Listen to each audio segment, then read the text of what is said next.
السلام علیکم ورحمۃ اللہ۔ ان الحمد للہ نحمده ونستعینه ونستغفره ونعوذ باللہ من شرور انفسنا ومن سیئات اعمالنا من يهده الله فلا مضل له ومن يضلل فلا هادي له واشهد ان لا اله الا الله واشهد ان محمدا عبده ورسوله رب اشرح لي صدري ويسر لي امري واحلل عقدة من لساني يفقهوا قولي اما بعد فان خير الحديث كتاب الله وخير الهدي هدي محمد صلى الله عليه وعلى اله وسلم وشر الامور محدثاتها وكل محدثة بدعة وكل بدعة ضلالة وكل ضلالة في النار۔ ہر قسم کی تعریف اور شکر اللہ رب العزت کے لیے لائق اور زیبا ہے، جو ساری کائنات کا ایک و تنہا خالق، مالک، مربی اور منتظم ہے۔ درود و سلام ہو انبیاء اکرام پر، خصوصاً نبی مکرم رحمت للعالمین امام الانبیاء محمد الرسول اللہ صلی اللہ علیہ وسلم پر اور آپ کے اصحاب پر۔ معزز سامعین، آج انشاءاللہ سورہ حج کی آیت نمبر 38 سے کلاس رہے گی۔ آج کی کلاس میں ہم پڑھیں گے کہ اللہ سبحانہ وتعالیٰ نے ظالموں کے خلاف یا ظالموں کو روکنے کے لیے صحابہ کو اجازت دی۔ 13 سال کی یا 13 سے 15 سال کی سخت تکلیفوں کو برداشت کرنے کے بعد، اور ایسی تکلیف کہ زمین و آسمان نے کم ہی دیکھا ہوگا، جو ظلم مشرکین مکہ نے صحابہ اکرام کے اوپر، نبی مکرم صلی اللہ علیہ وسلم کے اوپر ڈھائے تھے، یہ ظلم آپ کو کوئی اور قوم یا کسی اور نبی کے صحابہ ساتھیوں کو ایسی اذیتیں نہیں دی گئیں جو اذیتیں صحابہ اکرام رضی اللہ عنہما کو دی گئی۔ کبھی آگ میں ڈالا جاتا، کبھی جانور پر باندھ کر کے گھسیٹا جاتا، کبھی چٹانیں رکھی جاتی، کبھی دھوپ میں باندھ کر کے مارا جاتا، اور حضرت سمیہ رضی اللہ عنہ اللہ اکبر 2 ٹکڑے کر دیے گئے۔ ایسی سخت تکلیفیں صحابہ اکرام برداشت کر رہے ہیں، اور نبی کریم صلی اللہ علیہ وسلم کے اوپر جان لیوا حملے ہو رہے ہیں۔ اس کے باوجود بھی صحابہ اکرام اور نبی کریم صلی اللہ علیہ وسلم کوئی دفاعی کارروائی نہیں کر رہے، جبکہ نبی کریم صلی اللہ علیہ وسلم کا جو حوصلہ تھا یا ظلم کے خلاف لڑنے کی جو طاقت تھی، وہ 10 پہلوانوں سے بھی زیادہ تھی، اور انبیاء علیہ السلام کو زیادہ طاقت ہوا کرتی ہے، لیکن اس کے باوجود بھی آپ نے ایک ہاتھ بھی نہیں مارا۔ حضرت ابوبکر صدیق، حضرت عمر فاروق، حضرت حمزہ رضی اللہ عنہ، یہ کوئی معمولی لوگ نہیں تھے۔ ان کی تلواروں سے اور ان کے رعب سے جو ہے نا مکہ کانپتا تھا، لیکن اس کے باوجود بھی حضرت ابوبکر صدیق اس قدر مار کھا کر کے لوٹ رہے ہیں کہ ماں عائشہ فرماتی ہیں کہ جہاں سے آپ کے سر کو پکڑا جاتا وہاں سے بال جھڑ جاتے، آپ کا چہرہ پہچان میں نہیں آ رہا تھا۔ کبھی ایک ہاتھ نہیں مارا، کیوں نہیں؟ اور جبکہ صحابہ ایسی سخت تکلیفوں کے بعد نبی مکرم صلی اللہ علیہ وسلم کے پاس پہنچتے ہیں کہ یا رسول اللہ دعا کر دیجئے۔ آپ غضبناک ہو گئے، سخت ناراض ہو گئے۔ کیا وجہ تھی کہ دعا بھی کرنے سے ناراضی، اور دفاعی یعنی کوئی ظلم کر رہا ہے اور اسے مارنا نہیں ہے یا روکنا نہیں ہے؟ یہ چیز آج ہم سمجھیں گے۔ اور 14 سال کے بعد یا 15 سال میں اللہ سبحانہ تعالیٰ نے یہ آیت نازل فرمائی کہ اب آپ کو اجازت دی جاتی ہے۔ آیت دیکھیں، آیت نمبر 38، ان اللہ، بے شک اللہ، یدافع عن الذین آمنوا، یقیناً اللہ ایمان والوں کی دفاع کرتا ہے، یعنی ان کی مدد کرتا ہے، ان کے طرف سے دفاع کرتا ہے۔ بے شک اللہ ہر خائن اور ناشکرے کو پسند نہیں کرتا۔ اللہ رب العزت نے عطا کیا لیکن شکر اللہ کا ادا نہیں کر رہا ہے، تو ایسے ناشکرے کو اللہ پسند نہیں کرتا۔ ان اللہ، بے شک اللہ، لا ہرگز نہیں، یحب، محبت کرتا یا پسند کرتا، کل، کسی بھی ناشکرے کو پسند نہیں کرتا۔ یہاں پر اللہ رب العزت نے اپنے مومن بندوں کی دفاع کا وعدہ فرمایا۔ تفسیر ابن کثیر صفحہ نمبر 203، اس آیت میں اللہ نے فرمایا یقیناً اللہ ایمان والوں کی دفاع کرتا ہے، یعنی ایمان والوں کی مدد کرتا ہے، ایمان والوں کی، بے شک اللہ ہر خائن اور ناشکرے کو پسند نہیں کرتا۔ تو اللہ رب العزت کی مدد ایمان والوں کے ساتھ ہے، جیسے سورہ زمر آیت نمبر 36 کے اندر اللہ فرماتا ہے، اللہ تعالیٰ اپنے ان مومن بندوں سے جو اس کی ذات پاک پر توکل کریں گے اور اس کے طرف رجوع کریں گے، ان کی شرارتوں سے اللہ رب العزت، یعنی مشرکوں کی شرارتوں سے اللہ رب العزت ان کی دفاع کرے گا۔ فاجر لوگوں کے طرف سے یعنی گنہگاروں کی طرف سے اللہ ان کی دفاع کرے گا. جیسے سورہ زمر آیت نمبر 36 کے اندر اللہ فرماتا ہے الیس اللہ بکاف عبدہ، کیا اللہ اپنے بندوں کو کافی نہیں ہے؟ سبحان اللہ، یہ جملہ، یہ اللہ رب العزت کی آیت وہی کتنا سکون دیتی ہے. کیا اللہ اپنے بندوں کے لیے کافی نہیں؟ وہ جو ساری کائنات کا خالق اور مالک ہے، جس کے حکم سے دن اور رات ہے، جس کے حکم سے ہماری سانسیں اور دھڑکنیں ہیں، جس کے حکم سے زندگی اور موت ہے، جس کے حکم سے حکومتیں بنتی ہیں اور تبدیل ہوتی ہیں، وہ اللہ فرما رہا ہے کیا میں اپنے بندوں کے لیے کافی نہیں ہوں؟ دوسرے مقام پہ اللہ فرماتا ہے وَمَن يَتَوَكَّلْ عَلَى اللَّهِ فَهُوَ حَسْبُهُ، سورہ طلاق آیت نمبر 3. اور جو اللہ پر بھروسہ کرتا ہے وہ اسے کافی ہے. تو ایمان والے اللہ ہی پر بھروسہ کرتے ہیں اور اللہ رب العزت ان کے لیے کافی ہے. اسی طریقے سے سورہ بقرہ آیت نمبر 257 میں اللہ فرماتا ہے اللہ ولی الذین آمنوا یخرجہم من الظلمات الی النور. اللہ ولی الذین آمنوا، اللہ ایمان والوں کا ولی ہے، ایمان والوں کا دوست ہے، ایمان والوں کا سہارا ہے. اسی طریقے سے سورہ آل عمران آیت نمبر 68 میں اللہ فرماتا ہے واللہ ولی المؤمنین، اور اللہ تعالیٰ ہی اہل ایمان کا ولی و سہارا ہے. اس طریقے سے سورہ آل عمران آیت نمبر 152 واللہ ذو الفضل علی المؤمنین، اور اللہ تعالیٰ اہل ایمان پر بڑا فضل والا ہے. اہل ایمان پر اللہ رب العزت نے ایمان والوں کو چھوڑا نہیں ہے. جو یہ ظلم کر کے اور خوش ہو رہے ہیں، یہ نہ سمجھیں کہ اللہ رب العزت نے انہیں چھوڑا ہوا ہے، ایک وقت مقرر تک کی ان کو ڈھیل دی گئی ہے. اس طریقے سے چوتھا ایک اور لکھیں، سورہ انفال آیت نمبر 19 میں اللہ فرماتا ہے وَأَنَّ اللَّهَ مَعَ الْمُؤْمِنِينَ، اور بلا شبہ اللہ تعالیٰ ایمان والوں کے ساتھ ہے. اللہ اکبر، ساری کائنات کا خالق اور مالک جس کے ساتھ ہو جائے، وہ کتنا ہی کمزور کیوں نہ نظر آئے، وہ کتنا ہی معاشرے کے اندر کمزور کیوں نہ نظر آئے، اللہ رب العزت جس کے ساتھ ہے اسی کی نصرت اور فتح ہے. سورہ یونس آیت نمبر 103 کے اندر اللہ فرماتا ہے پھر ہم اپنے پیغمبروں کو اور ایمان والوں کو بچا لیتے ہیں. یعنی جب اللہ کا عذاب آتا ہے، پکڑ آتی ہے، تو پھر ہم اپنے پیغمبروں کو اور ایمان والوں کو بچا لیتے ہیں. اسی طرح ہمارے ذمے ہے کہ ہم ایمان والوں کو نجات دیا کرتے ہیں. ایک اور آخری مقام سورہ روم آیت نمبر 47، ہم پر ایمان والوں کی مدد کرنا لازم ہے. لازم، اللہ رب العزت نے اپنے اوپر لازم کر لیا کہ ہمیں ایمان والوں کی مدد کرنا ہمارے اوپر لازم ہے. اور اس آیت میں فرمایا کہ یقیناً اللہ ایمان والوں کی دفاع کرتا ہے، بے شک اللہ ہر خائن اور ناشکرے کو پسند نہیں کرتا. آیت نمبر 39، جن لوگوں سے لڑائی کی جاتی ہے، جن لوگوں سے لڑائی کی جاتی ہے، یعنی مشرکین مکہ جن لوگوں سے لڑ رہے تھے، جن لوگوں کے اوپر ظلم ڈھا رہے تھے، ان کے لیے بات ہو رہی ہے. جن لوگوں سے لڑائی کی جاتی ہے انہیں اجازت دی گئی، یعنی انہیں ظلم کے خلاف کھڑے ہونے کی اجازت دے دی گئی. اوفی نے ابن عباس رضی اللہ عنہ کی روایت کیا ہے کہ یہ آیت اس وقت نازل ہوئی تھی جب محمد الرسول اللہ صلی اللہ علیہ وسلم اور آپ کے جانشین صحابہ اکرام کو مکہ سے نکال دیا گیا تھا. یعنی اس قدر تکلیفیں پہنچائی گئی یا مارا گیا کہ وہ گھر لوٹ لیے گئے، کاروبار بند کر دیا گیا کہ وہ نکلنے پر مجبور ہو گئے، اپنی جان بچا کر کے اور صرف ایک رب کی عبادت کے لیے نکلنے پر مجبور ہو گئے. آیت کو پھر سے دیکھیں، جن لوگوں سے لڑائی کی جاتی ہے انہیں اجازت دی گئی، یعنی انہیں لڑنے کی اجازت آج دی گئی، اس لیے کہ ان پر ظلم ہوا. کیوں لڑنے کی اجازت دی گئی؟ کیونکہ ان پر ظلم ہوا. کیا ظلم ہوا؟ آگے اللہ فرماتا ہے آیت نمبر 40 کے اندر، لیکن یہاں دیکھیں، اس لیے کہ ان پر ظلم ہوا اور یقیناً اللہ ان کی مدد پر ضرور قادر ہے. ان کے اوپر ظلم ہوا ہے، اللہ قادر ہے ان کی مدد پر اور انہیں اجازت دی جاتی ہے. تو سوال یہ اٹھتا ہے کیا ظلم ہوا تھا؟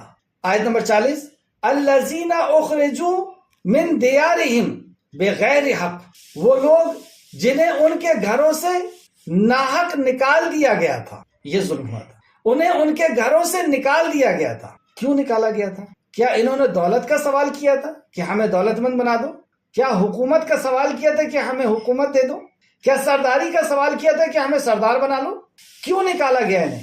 اللہ رب العزت فرماتا ہے اللہ، مگر اس لیے ان یقولوا، کہ انہوں نے کہا ربنا اللہ، ہمارا رب اللہ ہے، ہمارا کارساز اللہ ہے، ہماری بگڑی بنانے والا، ہماری ضرورت کا پورا کرنے والا اللہ ہے.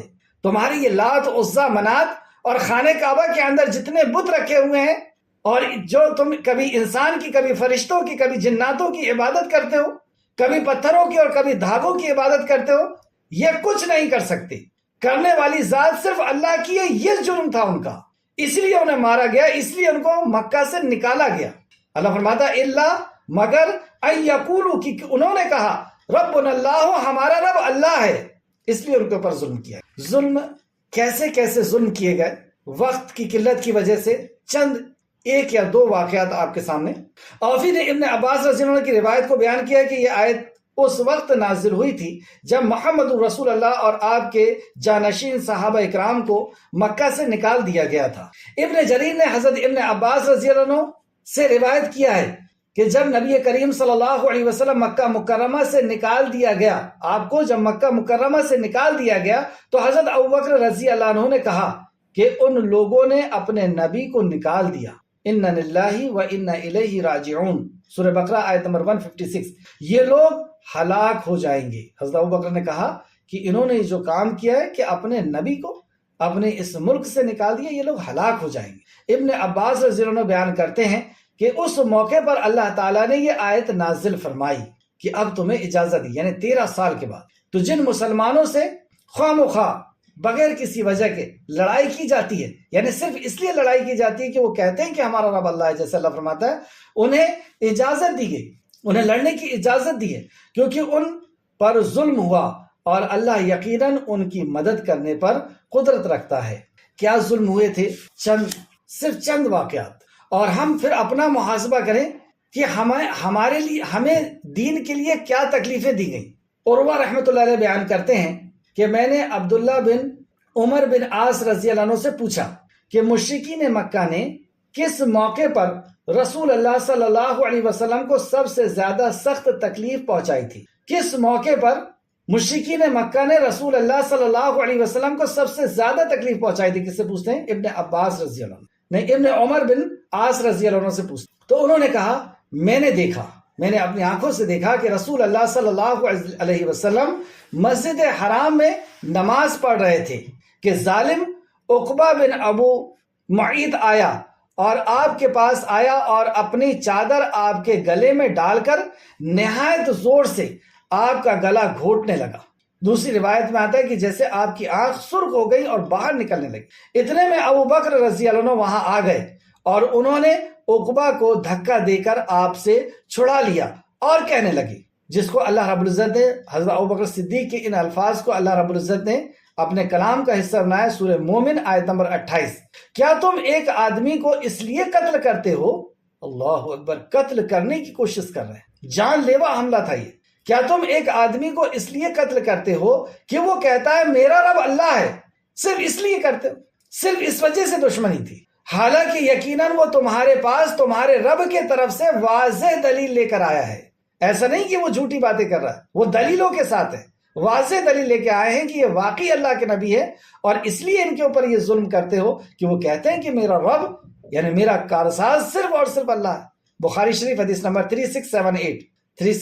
سیدنا، اچھا آپ یہاں پہ غور کریں کہ نبی کریم صلی اللہ علیہ وسلم کے اوپر ایسا جان لیوا حملہ ہو رہا ہے اور آپ اس سے چھوٹ کر کے اور اس کے اوپر کوئی دفاعی کارروائی نہیں کر رہے، جبکہ حدیثوں کی کتاب میں آتا ہے کہ آپ صلی اللہ علیہ وسلم کو 10 مردوں سے زیادہ طاقت تھی، 10 پہلوانوں سے زیادہ، اور انبیاء علیہ السلام کو ہوا کرتی۔ جیسے خندق جب کھودا جا رہا تھا تو خندق صحابہ کرام سے کھد نہیں رہی تھی، ایک بڑی سی چٹان لگ گئی اور صحابہ بھوک کی وجہ سے اور دھوپ کی وجہ سے اس قدر نڈھال ہو گئے تھے کہ صحابہ کے پیٹ میں بھوک کی وجہ سے انہوں نے پتھر باندھ لیے تھے کہ بھوک کی شدت کم ہو۔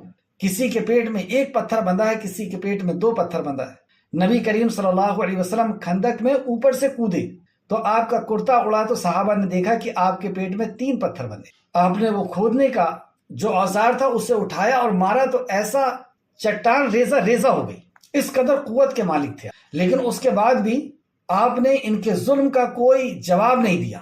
کیا حکمت ہے اس کے پیچھے، وہ بھی ایک حدیث سے میں آپ کے سامنے پیش کروں گا۔ ایک اور واقعہ دیکھیں، سیدنا عبداللہ بن مسعود رضی اللہ عنہ بیان کرتے ہیں کہ ایک بار رسول اللہ صلی اللہ علیہ وسلم کعبہ کے پاس مسجد میں تھے اور آپ کے گرد پیش یعنی آپ کے آس پاس قریش کے چند لوگ بھی بیٹھے ہوئے تھے، یعنی مشرکین آپ کے آس پاس بیٹھے ہوئے تھے کہ اتنے میں عقبہ بن ابو معیط اونٹ کی اوجڑی لے کر آیا اور اس نے وہ اوجڑی آپ کے سر پر رکھ دیا۔ بتائیں اونٹ کی اوجڑی کتنی بھاری اور کتنی بڑی ہوتی ہے، وہ آپ کے سر پر رکھ دیا، جس کے باعث آپ اپنا سر نہ اٹھا سکے، جس کی وجہ سے آپ اپنا سر نہیں اٹھا پا رہے تھے، یہاں تک کہ سیدہ فاطمہ رضی اللہ عنہا آئیں اور آپ نے آپ کی پیٹھ سے اسے ہٹایا۔ بخاری شریف حدیث نمبر 3804 اور مسلم شریف حدیث نمبر 1798، متفق علیہ روایت۔ کیا پتہ چلا اس سے کہ جان لیوا حملہ کیا جا رہا ہے، آپ اس اونٹ کی اوجڑی میں دبے ہوئے ہیں، اپنا سر نہیں اٹھا پا رہے۔ یہ تو تھا نبی کریم صلی اللہ علیہ وسلم کے اوپر جو ظلم کی ایک جھلک میں نے آپ کے سامنے رکھی۔ یہ روزانہ کا معاملہ تھا، آپ کے اوپر تو آپ کی بیٹیوں کے اوپر ظلم کیا گیا، 2 بیٹیوں کو طلاق دے دی گئی، ایک بیٹی کا حمل ساقط کر دیا، آپ کے ساتھیوں کو گھسیٹا جاتا، مارا جاتا، جلایا جاتا۔ ایک واقعہ دیکھیں، لیکن اس کے بعد بھی نہ نبی کریم صلی اللہ علیہ وسلم تلوار نکال رہے ہیں اور نہ صحابہ، اور یہاں تک کہ دعا کے لیے جب صحابی آ رہے ہیں تو نبی مکرم غضبناک ہو رہے ہیں۔ وجہ کیا ہے اس کے پیچھے؟ دیکھیں یہ حدیث جو امام بخاری نے لے کر کے آئے اپنے بخاری میں، سیدنا خباب بن ارت رضی اللہ عنہ بیان کرتے ہیں کہ ایک دفعہ میں رسول اللہ صلی اللہ علیہ وسلم کے پاس آیا تو آپ کعبہ کے سائے میں ایک چادر پر ٹیک لگائے ہوئے بیٹھے تھے، کعبہ کے سائے میں چادر پر ایک ٹیک لگائے ہوئے بیٹھے تھے۔ اس زمانے میں ہم مشرک لوگوں کے طرف سے سخت تکلیف اٹھا رہے تھے۔ کیسی سخت تکلیف تھی؟ اللہ اکبر۔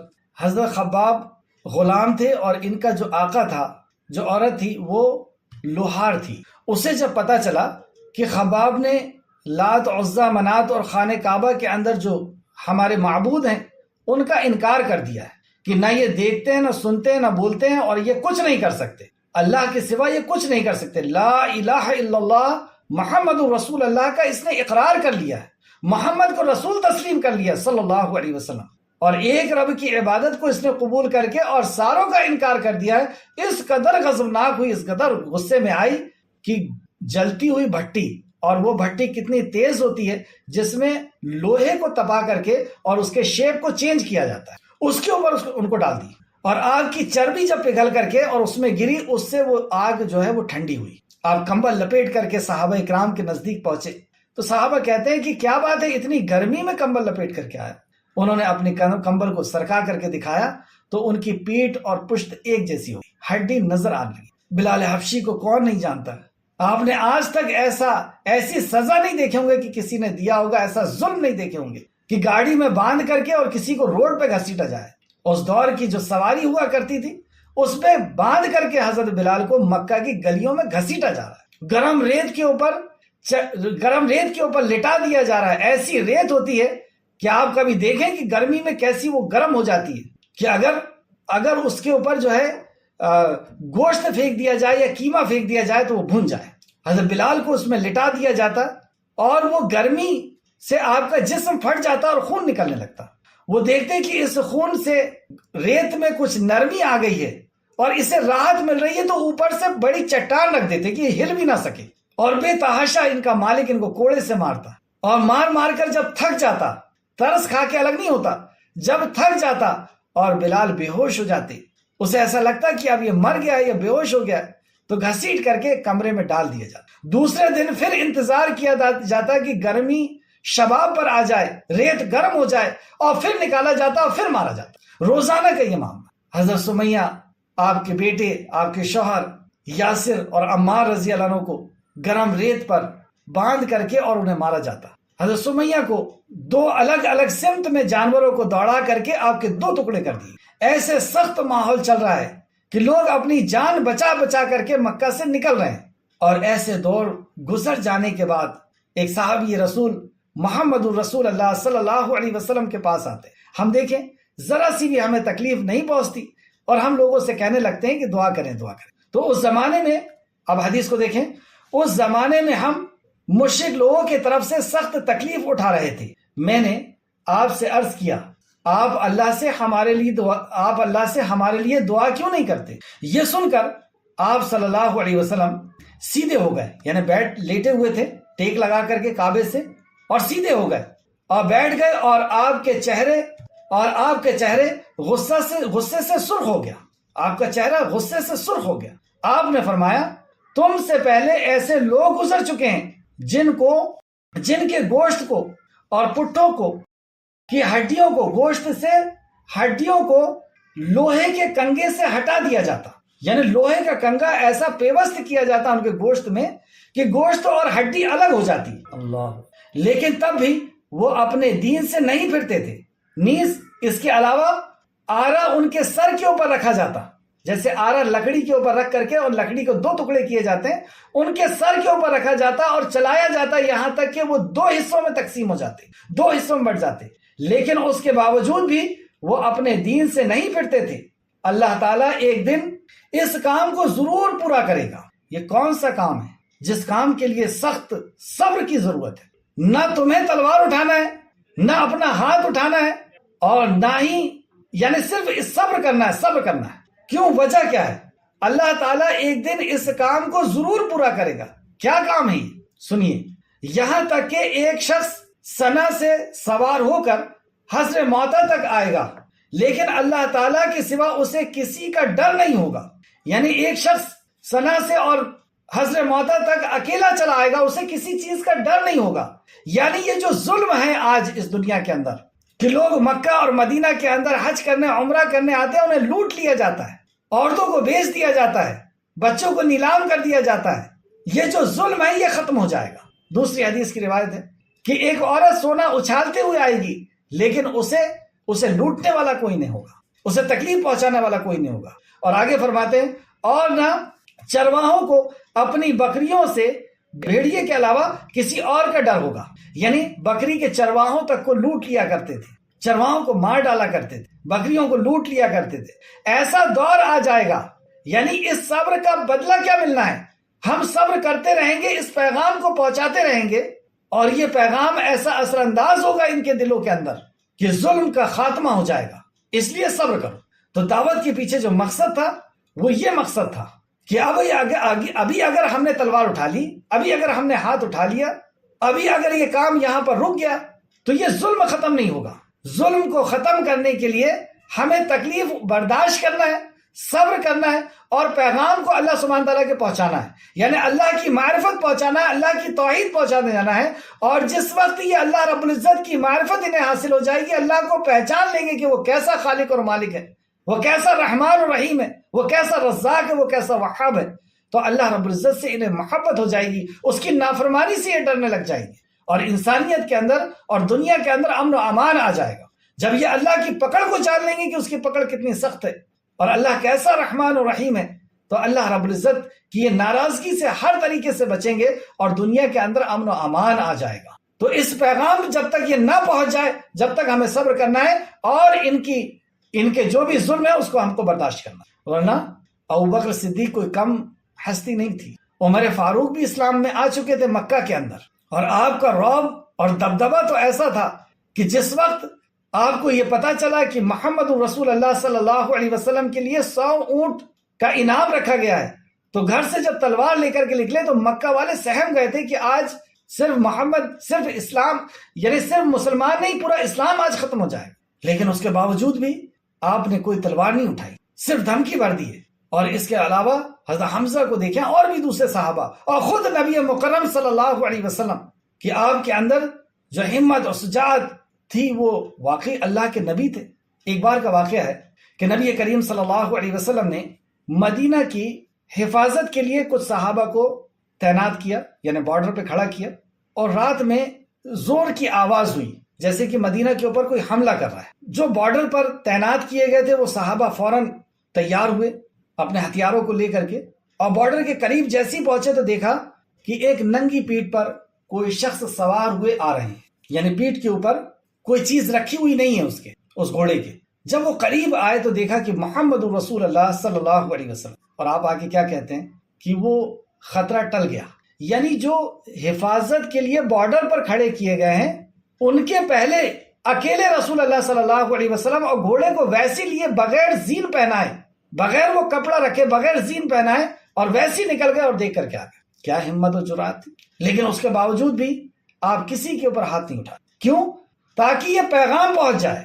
یہ معرفت کی جو دعوت ہے، جو اللہ رب العزت کا کلام ہے، جس سے وہ جانیں گے کہ کون رب ہے اور کون خالق اور مالک ہے، کون سورج چاند زمین و آسمان کا رب ہے، اور یہ پتھر کچھ نہیں کر سکتے، اور یہ جو مجسمے ہیں اور جو انسان ہے اور یہ جنات ہیں یا فرشتے ہیں، یہ زندگی اور موت کے مالک نہیں، یہ رزق کے مالک نہیں، یہ بگڑی بنانے کے مالک نہیں، بنانے والا تو صرف اور صرف اللہ ہے.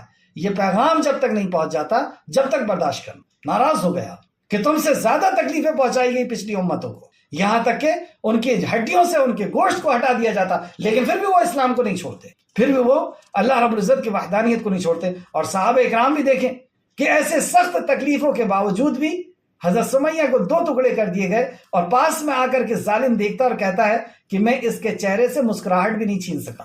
حضرت بلال حبشی مارا جاتا، اور آپ کیا کہتے؟ احد احد، اللہ تو ایک ہے، اللہ ایک ہے. یعنی اس کو چڑھاتے کہ تم مار رہا ہے مجھے اس لیے کہ میں یہ کہہ دوں کہ اللہ کے علاوہ بھی یہ جو بت ہے یہ کچھ کر سکتے ہیں. تو سن، اللہ تو ایک ہے، کتنا مار سکتا ہے، مار لے. یہ انداز ہے حضرت بلال حبشی رضی اللہ عنہ کا. تو یہ جو حدیث میں نے آپ کے سامنے رکھا کہ آپ نے رسول اللہ صلی اللہ علیہ وسلم کے پاس جا کر کے کہا کہ آپ دعا کر دیجئے، تو آپ ٹیک لگائے ہوئے تھے اور ہٹے، اور آپ نے کہا کہ پچھلی قوموں کے اوپر اتنا ظلم ہوا، تم برداشت کرو. ایسا امن و امان آنے والا ہے کہ ایک ملک سے دوسرے ملک لوگ جائیں گے، یعنی مکہ میں آئیں گے، عرب میں آئیں گے، اور کوئی ان کو لوٹنے والا نہیں ہوگا. اس ظلم کو ختم کرنا ہے. اور یہ ظلم کب ختم ہوگا؟ جب لوگ اللہ رب العزت کو جان لیں گے، تب وہ اس کی نافرمانی سے، اور جب انہیں آخرت کا یقین ہو جائے گا تب وہ برائی سے بچیں گے.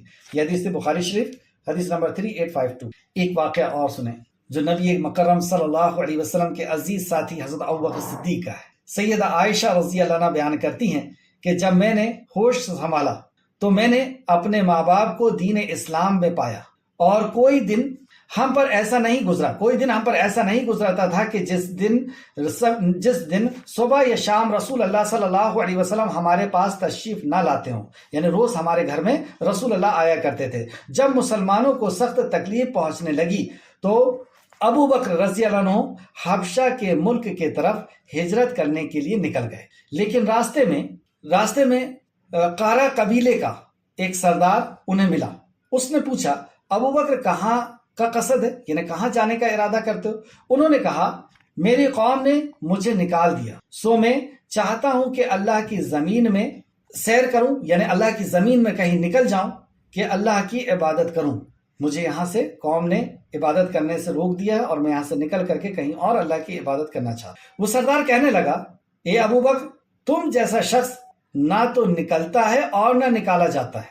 یعنی تم وہ شخصیت ہو مکہ کے اندر کہ نہ تمہارے جیسے شخص کو نکالا جا سکتا ہے اور نہ ایسے شخص کو نکلنا چاہیے. تم تو ناداروں کے لیے کماتے ہو، یعنی تم تو ضرورت مندوں کے لیے کماتے ہو. تم تو صلہ رحمی کرتے ہو، یعنی لوگوں کے اوپر احسان کرتے ہو، صلہ رحمی کرتے ہو، بے کسوں کا بوجھ اٹھاتے ہو، مہمانوں کی مہمان نوازی کرتے ہو، حق کے کاموں میں مدد کرتے ہو. سو میں تمہیں اپنی پناہ میں لیتا ہوں. یعنی اب تمہارے اوپر کوئی حملہ نہیں کرے گا، میں اپنے امان میں تم کو لے کر کے چلتا ہوں. واپس چلو، لوٹ چلو، اور اپنے شہر ہی میں رہو، اپنے شہر میں ہی رہو اور اپنے رب کی عبادت کرو. چنانچہ یہ سن کر حضرت ابو بکر رضی اللہ عنہ ابن دغنہ کے ساتھ مکہ لوٹ گئے، یعنی اس سردار کے ساتھ مکہ لوٹ گئے. اور اس سردار نے جب شام ہوئی تو قریش کے پاس وہ سردار گیا اور کہا کہ ابو بکر جیسا آدمی نہ نکل سکتا ہے اور نہ نکالا جا سکتا ہے. کیا تم ایسے شخص کو نکالتے ہو جو ناداروں کے لیے کماتا ہے، صلہ رحمی کرتا ہے، بے کسوں کا بوجھ اٹھاتا ہے، اور مہمان کی مہمان نوازی کرتا ہے، حق کے کاموں میں مدد کرتا ہے؟ کیا تم ایسے شخص کو مکہ سے نکال دینا چاہتے ہو؟ قریش نے اس سردار کی بات سنی اور اس کی پناہ رد نہیں کی. یعنی وہ سردار نے کہا کہ میں اسے امان دے رہا ہوں. تو سردار نے اگر امان دے دیا، یعنی اب اس کے اوپر اگر کوئی حملہ کرے گا تو یہ سردار کا پورا قبیلہ مل کر کے اس کی دفاع کرے گا، یہ مطلب ہوا کرتا. تو اس نے کہا کہ میں اس کی امان لیتا ہوں، اور اب دیکھتا ہوں تم میں سے کون اس کے اوپر حملہ کرتا ہے، ابو بکر کے اوپر حملہ کرتا ہے. تو قریش نے اس کی امان کو رد نہیں کیا، صرف اس سے یہ کہا، مطلب اس سردار سے یہ کہا کہ تم ابو بکر کو سمجھا دو کہ وہ اپنے گھر میں اللہ کی عبادت کرے، یعنی اپنے گھر میں ہی اللہ کی عبادت کرے، جتنی چاہے نمازیں پڑھے، جو چاہے قرآن کی تلاوت کرے، لیکن ہم لوگوں کو نہ ستائے، نہ اعلانیہ طور پر یہ کام کرے، ہم لوگوں کو نہ ستائے، یعنی ہم لوگوں کو یہ نہ کہے کہ یہ جو خانہ کعبہ کے اندر ہیں یا جن کی تم عبادت کرتے ہو یہ کچھ نہیں کر سکتے، کرنے والی ذات اللہ کی، ہمیں نہ ستائے، اور نہ اعلانیہ طور پر اپنا کام کرے، یعنی یہ دعوت کا کام، ایک رب کی عبادت کی طرف بلانے کا کام اعلانیہ نہ کرے، کیونکہ ہم ڈرتے ہیں کہ کہیں ہماری عورتیں اور بچے نہ بگڑ جائیں۔ پتہ یہ چلا کہ حضرت بکر صدیق عورتوں اور بچوں کے اوپر بھی دعوت کا کام کر رہے تھے، تو کہا کہ ہماری عورتیں اور بچے نہ بگڑ جائیں۔ سردار نے یہ بات سنی اور ابو بکر صدیق کے پاس آیا اور ان کو پیغام پہنچا دیا، اور یوں ابو بکر صدیق اس شرط پر مکہ میں رہنے لگے، یعنی انہوں نے بتا دیا کہ میری امان جو ہے وہ قریش نے قبول کر لی ہے، رد نہیں کیے، لیکن انہوں نے یہ شرط رکھی ہے کہ آپ جتنی چاہیں گھر کے اندر نماز پڑھیں، جو چاہیں عبادت کریں، لیکن آپ باہر جا کر کے اور لوگوں کے بیچ میں قرآن نہیں پڑھ سکتے، گھر میں پڑھ سکتے ہیں، اور لوگوں کو دعوت نہیں دے سکتے، عورتوں اور بچوں کو۔ تو ابو بکر صدیق نے یہ سنا اور گھر میں عبادت کرنے لگے۔ اب وہ اپنے گھر میں اپنے رب کی عبادت کرتے، نماز اعلانیہ نہ پڑھتے، نہ اپنے گھر کے سوا اور کہیں قرآن مجید کی تلاوت کرتے۔ پھر معلوم نہیں کیا ہوا ابو بکر کو، پھر معلوم نہیں ابو بکر رضی اللہ عنہ کے دل میں کیا آیا کہ انہوں نے گھر کے سامنے میدان میں ایک مسجد بنائی اور وہاں نماز ادا کرنے اور قرآن مجید پڑھنے لگے۔ اب مشرکین کی عورتیں اور بچے وہاں جمع ہونے لگے، وہ حیرت اور بہت ہی شوق کے ساتھ قرآن کی تلاوت سننے لگے۔ عورتیں اور بچے حضرت ابو بکر صدیق سے قرآن کی تلاوت سننے لگے، تلاوت یعنی قرآن کو سمجھنے لگے۔ ابو بکر رضی اللہ عنہ بڑے نرم دل اور بڑے نرم دل انسان تھے، جب وہ قرآن مجید پڑھتے تو آنکھوں سے اپنے آنسو کو نہ روک پاتے، یعنی ایسے دل کی گہرائی کے ساتھ آپ قرآن پڑھتے کہ آپ اپنی آنکھوں سے آنسو کو نہ روک پاتے۔ یہ حال دیکھ کر قریش کے سردار گھبرا گئے۔ آخر انہوں نے اپنے اس سردار کو خبر پہنچائی اور بلوایا، اور وہ آیا تو انہوں نے اس سے شکایت کی کہ دیکھو ہم نے جس شرط پر انہیں امان دی تھی انہوں نے اس شرط کو توڑا ہے، اس شرط کی خلاف ورزی کی ہے۔ انہوں نے تو گھر کے سامنے ہی مسجد بنا لی ہے اور وہاں اعلانیہ نماز ادا کرتے ہیں اور قرآن پڑھتے ہیں۔ ہمیں ڈر ہے کہ کہیں ہماری عورتیں اور ہمارے بچے بگڑ نہ جائیں، لہٰذا تم ابو بکر کو روکو۔ وہ چاہے تو صرف اپنے گھر کے اندر اپنے رب کی عبادت کر سکتے ہیں، اور اگر نہ مانے اور اس پر ضد کرے اور اعلانیہ عبادت کرے تو تم ان سے کہو تمہاری امان تمہیں واپس کر دی گئی، کیونکہ ہم لوگ تمہارے پناہ توڑنا نہیں چاہتے، اور نہ ہم یہ چاہتے ہیں کہ ابو بکر اس کام کو کرے کہ اعلانیہ دعوت کرے۔ چنانچہ عائشہ رضی اللہ عنہ بیان کرتی ہیں کہ سردار آپ کے پاس آئے اور کہنے لگے کہ اے ابو بکر، جو شرط میں ہم نے آپ کو رکھی تھی آپ نے اس شرط کو توڑ دی، اب یا تو تم اس شرط پر قائم رہو یا پھر میرا امان واپس کر دو، مطلب میں نے جو امان دیا تم کو وہ واپس کر دو، یا اس کام کو تم بند کرو، اس لیے کہ میں پسند نہیں کرتا کہ عرب کے لوگ یہ خبر سنیں کہ میں نے جو امان دی تھی وہ توڑ دی ہے، مطلب میں نے جو امان جس شرط پہ دی تھی وہ توڑ دی ہے، میں اس کو پسند نہیں کرتا، تو میں تم سے اپنا امان لے لوں گا یا تم اس کام کو بند کر دو۔ اب نوٹ کریں اس بات کو، جو جملہ حضرت ابو بکر صدیق نے فرمایا۔ حضرت ابو بکر رضی اللہ عنہ نے کہا میں تمہاری امان واپس کرتا ہوں اور میں اللہ عز و جل کی امان پر راضی ہوں۔ نصیحت کیا ملی؟ امن تو قبول کر لیا لیکن شریعت کے خلاف شرط نہیں مانی، یعنی دعوت کا کام، اللہ کی رب العزت کی وحدانیت اور توحید کو پہنچانے کا کام آپ نے روکا نہیں، یہاں تک کہ امان کو واپس کر دی اور کہا کہ تمہاری امان واپس کرتا ہوں اور میں اللہ عز و جل کی امان پر راضی ہوں۔ بخاری شریف حدیث نمبر 3905۔ آخرکار ظلم اور بڑھتا چلا گیا، یہاں تک کہ نبی کریم صلی اللہ علیہ وسلم کے اوپر ان لوگوں نے جان لیوا حملہ کرنے کی پلاننگ کی۔ اللہ رب العزت نے نبی مکرم تک خبر پہنچائی اور آپ کو حکم دیا کہ آپ ہجرت کر لیں۔ جب ہجرت ہو گئی تو اللہ رب العزت نے یہ آیت نازل فرمائی کہ جن لوگوں سے لڑائی کی جاتی ہے انہیں اجازت دی گئی ہے، مطلب لڑنے کی اجازت دی گئی ہے، اس لیے کہ ان پر ظلم ہوا، اور یقیناً اللہ ان کی مدد پر ضرور قادر ہے۔ وہ لوگ جنہیں ان کے گھروں سے ناحق نکال دیا گیا صرف اس لیے کہ وہ کہتے ہیں کہ ہمارا رب اللہ ہے۔ اس بات کو اچھی طریقے سے آپ نوٹ کر لیں کہ یہ لڑائی کی وجہ کیا تھی۔ حکومت، دولت، سرداری یہ سب نہیں تھی، بلکہ قریش کا ایک وفد نبی کریم صلی اللہ علیہ وسلم کے پاس آیا اور کہتا ہے، یعنی ایک ٹیم آئی مشرکین کی اور کہا کہ آپ یہ کام کیوں کر رہے ہیں؟ اگر آپ کو دولت چاہیے تو ہم سب مل کر کے آپ کو سب سے زیادہ دولت مند بنا دیتے ہیں، اگر آپ کو سرداری چاہیے تو ہم سب مل کر کے آپ کو سردار قبول کر لیتے ہیں، اگر آپ کو پاور چاہیے یعنی پورے قبیلوں کے اوپر آپ کو سرداری چاہیے تو اس کو بھی ہم دینے کے لیے تیار، اگر کسی عورت سے آپ کو نکاح کرنا ہے تو ہم اس کے لیے بھی تیار ہیں، آپ کر کیوں رہے ہیں یہ کام کو؟ اگر ذہنی کوئی پریشانی ہے تو ہم اس کا بھی علاج کراتے ہیں۔ تو یہ مقصد کیا تھا آپ کی دعوت کے پیچھے؟ دولت، حکومت، سرداری نہیں۔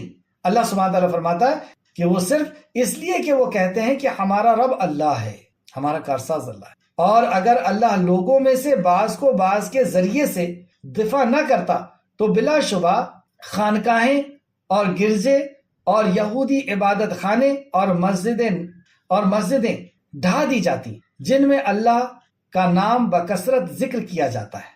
تو یہاں سے ایک بات اور پتہ چلی کہ اللہ رب العزت بعض کو بعض کے اوپر حکومت دے کر کے یا سرداری دے کر یا طاقت دے کر کے ظلم کے خاتمہ کرتا ہے، اور بعض دفعہ ایسا بھی ہوتا ہے کہ دو ظالموں کو آپس میں لڑا کر کے اور ظلم کو کنٹرول کرتا ہے۔ یہ اللہ رب العزت کی حکمت ہے، اور اللہ ضرور اس کی مدد کرے گا جو اس کے دین کی مدد کرے گا، اور اللہ ضرور اس کی مدد کرے گا جو اس کے دین کی مدد کرے گا۔ یہ اعلان ہے مشرکوں کے لیے اللہ سبحانہ وتعالیٰ کا کہ ساری کائنات کا خالق اور مالک انہیں اکیلا مت سمجھو، انہیں بے یار و مددگار مت سمجھو، ان کا کوئی پرسان حال نہیں ہے ایسا مت سمجھو، یہ کمزور اور ستائے ہوئے پریشان حال ضرور نظر آ رہے ہیں، لیکن یہ جو دین کی مدد کر رہے ہیں، یہ جو اس توحید کے پیغام کو پہنچا رہے ہیں، یہ جو رسالت کو پہنچا رہے ہیں، یہ جو آخرت کے پیغام کو پہنچا رہے ہیں، یہ اللہ کا کام کر رہے ہیں، اور اللہ ان کی ضرور مدد کرے گا جو دین کی مدد۔ اس کے بعد اللہ رب العزت نے تین اپنی صفت کا یہاں پہ ذکر کیا۔ ان اللہ لقوی عزیز، بے شک اللہ یقیناً بہت قوت والا اور بہت غالب ہے۔ اللہ رب العزت جو دین کی مدد کرے گا اس کی ضرور مدد کرے گا۔ اس تعلق سے سورہ محمد آیت نمبر 7 اور 9 میں فرماتا ہے، یا ایھا الذین آمنوا، اے وہ لوگو جو ایمان لائے ہو، ان تنصروا اللہ ینصرکم ویثبت اقدامکم، اگر تم اللہ کے دین کی مدد کرو گے تو وہ بھی تمہاری مدد کرے گا اور تمہارے قدموں کو ثابت رکھے گا، یعنی تمہارے قدموں کو جمع دے گا۔ اگر تم دین کی مدد کرو گے تو اللہ تمہاری مدد کرے۔ کیا پتہ چلا؟ اگر اللہ کی مدد چاہیے تو اللہ کے دین کی مدد کرنا ہوگا، اس کلمے کو لوگوں تک پہنچانا ہوگا جو نبی مکرم نے پہنچایا، اور جو پہنچا رہا ہے تو ظالموں کو ان سے خوف زدہ ہونا چاہیے کہ اللہ رب العزت ان کے دفاع میں کھڑا ہے۔ اللہ ہم سب کی توفیق عطا فرمائے کہ ہم اس دین کو لوگوں تک پہنچانے والے بنے۔ ایک اور آیت دیکھیں، سورہ صافات آیت نمبر 171 سے 173، اور البتہ یقیناً اپنے پیغام پہنچانے والے بندوں سے، اور البتہ تحقیق اپنے پیغام پہنچانے والے بندوں سے ہمارا یہ وعدہ پہنچ چکا ہے کہ وہ فتح یاب ہیں، اور بلا شبہ ہمارا لشکر ہی غالب آئے گا۔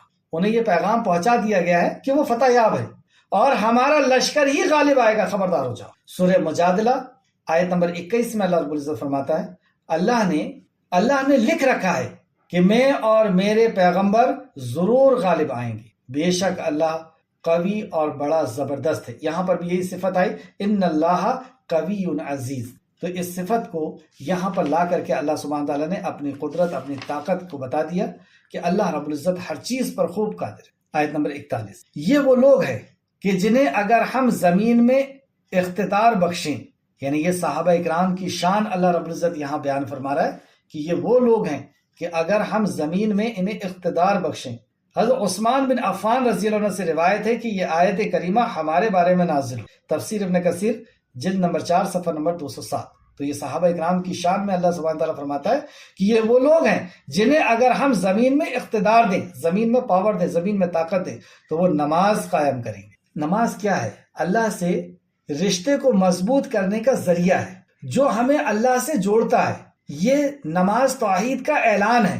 آپ دیکھیں نماز کے ایک ایک الفاظ کے اوپر اگر آپ غور کریں، اللہ اکبر، اللہ سب سے بڑا، سبحان ربی الاعلیٰ، سبحان ربی العظیم، پاک ہے میرا عظمت والا رب۔ یعنی یہ جو عیب لگاتے ہیں کہ اللہ نہیں سنتا اس لیے کسی اور کے پاس جاتے ہیں، اللہ نہیں دیتا اس لیے کسی اور کے پاس جاتے ہیں، اللہ اولاد رکھتا ہے، یہ جتنے بھی عیب ہیں اللہ سبحانہ تعالیٰ ہر عیب سے پاک، سبحان ربی۔